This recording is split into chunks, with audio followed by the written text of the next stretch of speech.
भगवान श्रीकृष्णांची नगरी द्वारका महाभारत झाल्यानंतर जवळपास 36 वर्षांनंतर समुद्रात बुडाली. द्वारका समुद्रात बुडण्यापूर्वी भगवान श्रीकृष्णांसमवेत संपूर्ण यदुवंश युद्धात मारला गेला. पौराणिक कथानुसार यादवी माजून यदुवंश नष्ट होण्यामागे आणि भगवान श्रीकृष्णांची नगरी द्वारकेला जलसमाधी मिळण्यामागे 2 प्रमुख कारणे सांगितली जातात. एक म्हणजे गांधारीने भगवान श्रीकृष्णांना दिलेला शाप आणि दुसरी म्हणजे ऋषीमुनींनी भगवान श्रीकृष्णांचा मुलगा साम याला दिलेला शाप. महाभारताच्या युद्धानंतर जेव्हा युधिष्ठिर पुन्हा एकदा सिंहासनावर विराजमान होणार होता, तेव्हा गांधारीने महाभारताच्या युद्धासाठी श्रीकृष्णाला जबाबदार ठरवून शाप दिला की ज्या प्रकारे कौरवांच्या वंशाचा नाश झाला त्याच प्रकारे यदुवंशाचा सुद्धा नाश होईल. महाभारत युद्धानंतर जेव्हा 36वे वर्ष सुरू झाले तेव्हा अनेक वाईट घटना घडू लागल्या आणि द्वारकेत अपशकुनाचे संकेत मिळू लागले. एक दिवस महर्षी विश्वामित्र, कण्व, देवर्षी नारद द्वारकेला गेले. तेव्हा यदुवंशातील राजकुमारांनी त्यांची मस्करी करण्याचे ठरवले. त्यांनी भगवान श्रीकृष्णांचा मुलगा साम याला स्त्रीवेशात ऋषींसमोर उभे केले आणि ऋषींना सांगितले की ही स्त्री गर्भवती आहे, हिच्या गर्भातून काय उत्पन्न होईल. सर्व ऋषींच्या जेव्हा लक्षात आले की हे सर्व तरुण आपला अपमान करत आहेत, तेव्हा त्यांनी क्रोधित होऊन शाप दिला की श्रीकृष्णाचा हा मुलगा वृष्णी आणि अंधक वंशांच्या पुरुषांचा नाश करण्यासाठी एक लोखंडाचा मुसळ निर्माण करेल. त्याच कारणाने तुमच्यासारखे क्रूर आणि क्रोधी लोक स्वतःच्या संपूर्ण कुळाला नष्ट कराल.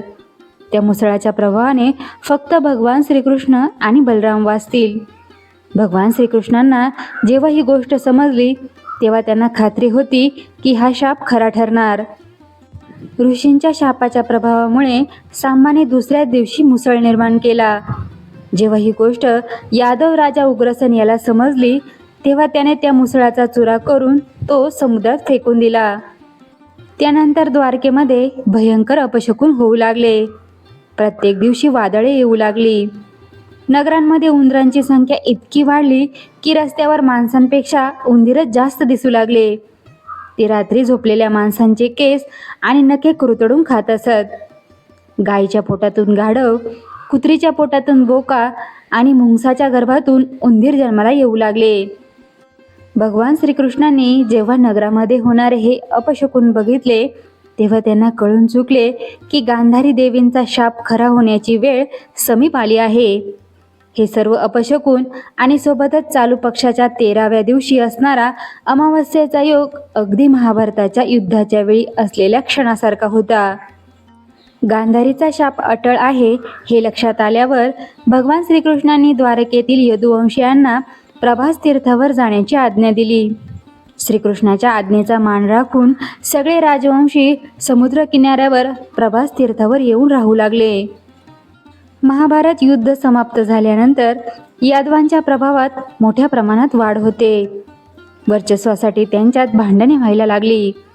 एक दिवस देवतांनी वायुदेवाला दूत बनवून भगवान श्रीकृष्णांकडे पाठवले. आपले पृथ्वीवरील कार्य संपले असून आता आपल्या महाप्रस्थानाची वेळ जवळ आली आहे असा संदेश वायुदेवाने भगवान श्रीकृष्णांना दिला. जोपर्यंत यादवांचे कुळ पृथ्वीवरून समूळ नष्ट होत नाही तोपर्यंत पृथ्वीवरच राहण्याचा निश्चय भगवान श्रीकृष्णांनी वायुदेवाजवळ बोलून दाखवला. श्रीकृष्णांचा निरोप घेऊन वायुदेव परत निघाले. दुसऱ्या दिवसापासून द्वारकेवर अपशकुनाचे वारे वाहू लागले. यादवांमधील भांडणे पराकोटीला गेली. सर्व यदुवंशी तत्कालीन प्रभाग क्षेत्र म्हणजे आत्ताचे सोमनाथ मंदिर परिसरात आले. तेथे सर्व यादवांमध्ये जोरदार भांडणे झाली. भांडणे इतकी वाढली की हिंसाचार सुरू झाला. प्रभास तीर्थावर असताना एके दिवशी अंधक आणि वृष्णी वंशजांमध्ये बाचाबाची झाली. तेव्हा सत्यकीने रागाच्या भरामध्ये कृतवर्माचा वध केला. हे बघून अंधक वंशीयांनी सत्यकीला घेरून त्याच्यावर हल्ला केला.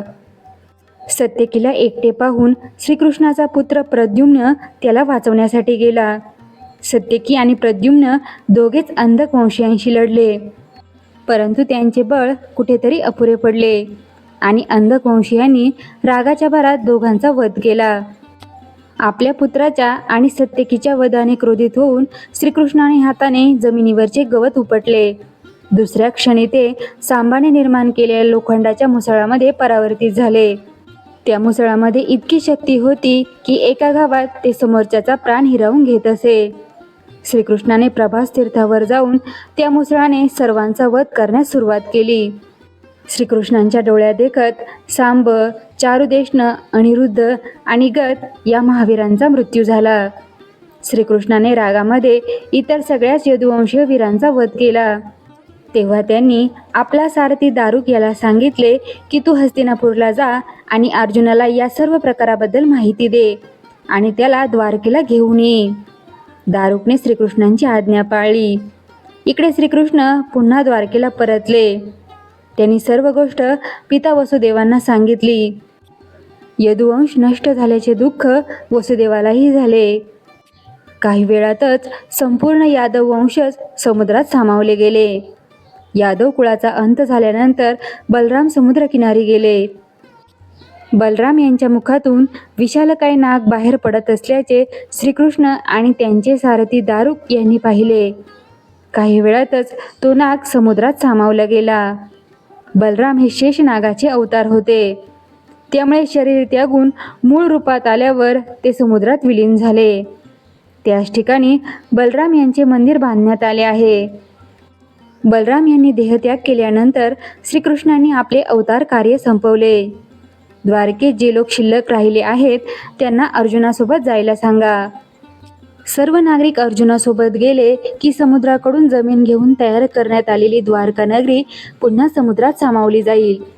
माझे भवन केवळ शिल्लक राहील असा संदेश श्रीकृष्णांनी सारथी दारुकला दिला. दारुकला पाठवल्यानंतर श्रीकृष्ण योग साधनेत लीन झाले. तेवढ्यात जरा नामक शिकारीने हरणाचा डोळा समजून श्रीकृष्णांच्या पायावर बाण सोडला. बाण लागतात भगवान श्रीकृष्ण खाली पडले. आपण मारलेला बाण खुद्द भगवान श्रीकृष्णांना लागल्याचे पाहून जरा नामक शिकाऱ्याला अत्यंत दुःख झाले. मात्र श्रीकृष्णांनी त्याला समजावले की ही घटना मीच रचली होती. देहत्याग करण्यासाठी मीच ही घटना घडवली. जरा पूर्वजन्मी बाली होता ज्याचा वध श्रीरामांनी केला होता. अर्जुन द्वारका येथे पोहोचल्यावर परिस्थिती पाहून त्यांना अत्यंत वाईट वाटले. सर्व यदुवंशांची उत्तरक्रिया अर्जुनाने केली. भगवान श्रीकृष्णांच्या महाप्रस्थानानंतर रुक्मिणी, रेवती आणि जांबवंती यांनीही आपला देह ठेवला. जड अंतकरणाने अर्जुन उर्वरित द्वारकावासियांना घेऊन परतला. अर्जुन जाताच संपूर्ण द्वारका समुद्रात विलीन झाली. या घटनेनंतर पृथ्वीवर कलियुगाचा प्रारंभ झाला. श्रीकृष्ण निर्वाण ख्रिस्तपूर्व 3102 या वर्षी 18 फेब्रुवारी रात्री 2:27 झाले. त्या दिवशी प्रमादी नाम संवत्सर चैत्र शुद्ध प्रतिपदा शुक्रवार अश्विनी नक्षत्र होते. श्रीकृष्ण निर्वाणानंतर कलियुगाचा आरंभ झाला.